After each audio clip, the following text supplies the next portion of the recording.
Here's how to make YouTube a little bit faster, to a lot faster, depending on what machine you're currently on.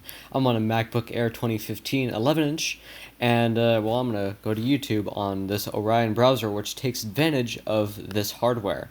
So the first thing you want to do is start playing the video. Platform, but unfortunately it's still Windows only. So that plays alright, but there's these weird lighting effects, and actually, depending on how your display is set up and what resolution it is and everything, that will take an obscene amount of power to generate those effects on this website. So just go to settings and turn off ambient mode, which turns off those crappy lighting effects. And now you're back on just YouTube, but faster. So you can play the video and plays the exact same way. And, well, hopefully this improves your experience, as it did with about 7 out of 10 machines that I have.